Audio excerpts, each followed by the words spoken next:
Okay, right, in question 4b, this is what we've just started doing. So you might look at it and go, what? We haven't done this? Well, we're just getting into this now on Tuesday. And again, let's try and turn it into the things we know. So sine squared x minus sine x cos x equals 0. There are too many trig things going on there for me. So, now if you haven't done it, go through the example on page 210, and there are 2 videos with those 2 examples as well. So go through those first because I go into some depth there.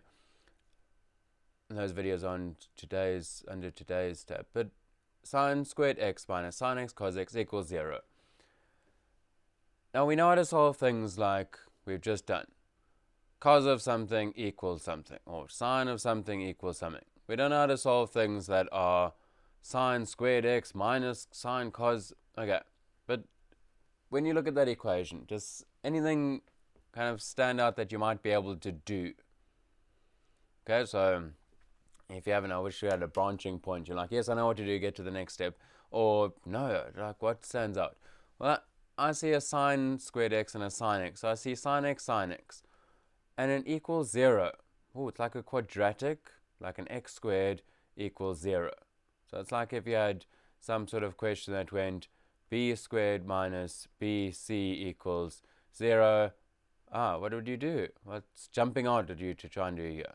Yeah, common factor. B minus C equals 0. So B equals 0 or B minus C equals 0. Cool, so let's go for it. Lots of space, 5 marks. Definitely going to like these trig things. Quite nice in some ways because you're going, okay, I can get into this. Get my teeth sunk in and really go for it, right? So we're going to take out a sine x as a common factor so that we've got sine x minus cos x. Okay, we need to now solve this. Well, we said here if we're multiplying 2 things, then one of them is 0. So we just need to work out when is sine x equal to 0, that part, or when is sine x minus cos x equal to 0. Now we're only working in 0 to 360, so we don't have to worry about general solutions. Now I'm sure that a cast diagram will be useful somewhere, so I'm just going to put one up here. Might even draw a second one just now. Okay, so we've got this, and we're saying let's look at our first part of the equation. Sine x equals 0.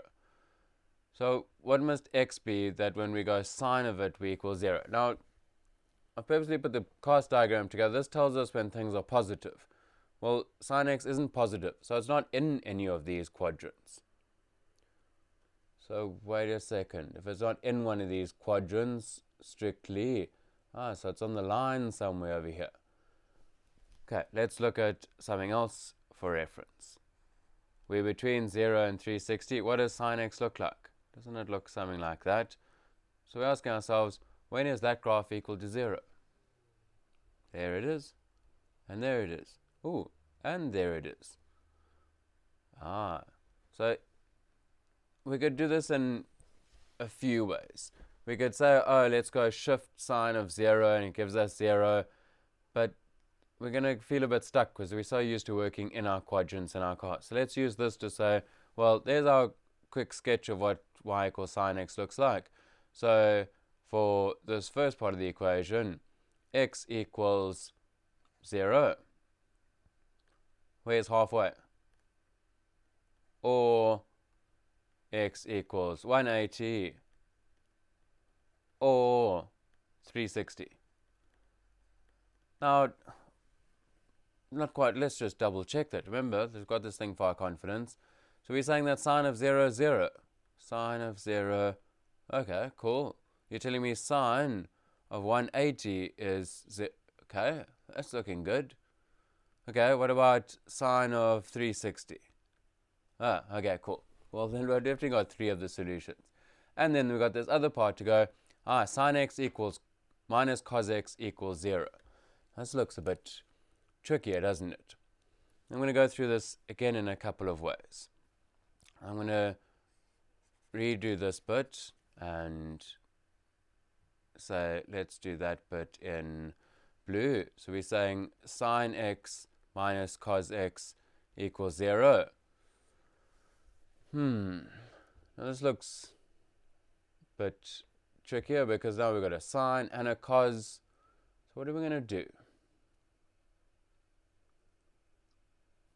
What are your ideas? Because I think this is kind of more interesting. We've got this sine x minus cos x. In other words, we could look at this and say, when is sine x equal to cos x?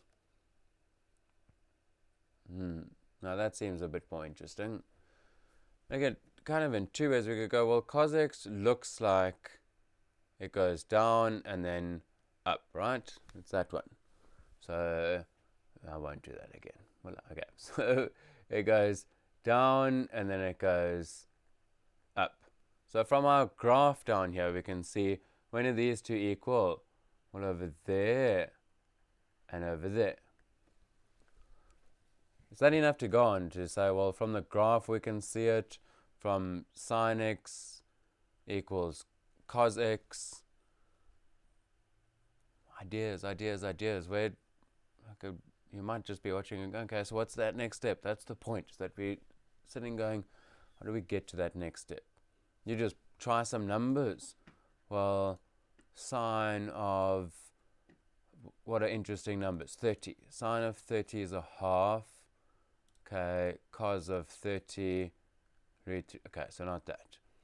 Sine of 60, that seems like one of those special angles. 3 over 2. Cos of 60, half. Now we should maybe have known that because of our freestanding triangle. Yeah, 90. No, well, I don't think 90 is going to work because there's 90 up there. But let's just check it. So that's the one option. You're sitting there in the test going, I can't remember how to do this. Sine 90 is 1. Well, that's up there. There's no way cos of 90 is 1. There's cos of 90 is 0. In fact, from our freestanding triangle in the first quadrant,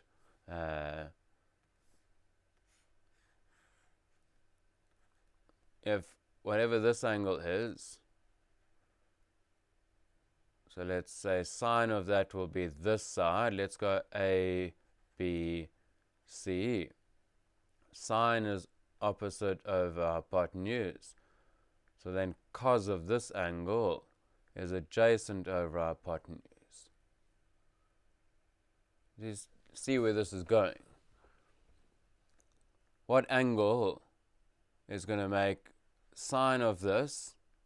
So this must be x, because sine x must be the same as this angle over here. So jumping out. Sine of 45, root 2 over 2.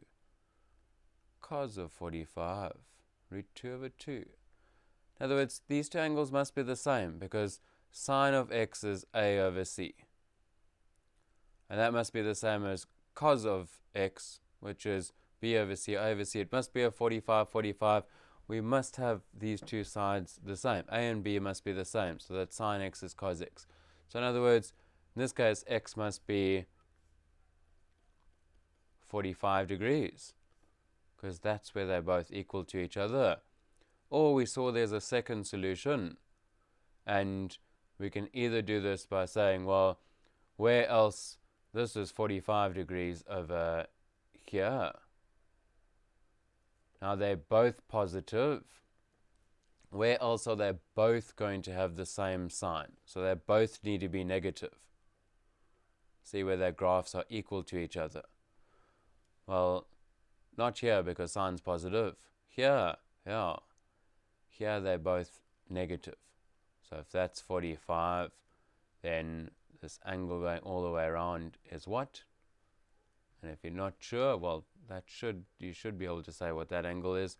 The other way of looking at it is to say, well, it's almost like this graph's just repeated itself. So if that was 45, that distance there, then that distance must be 45 as well.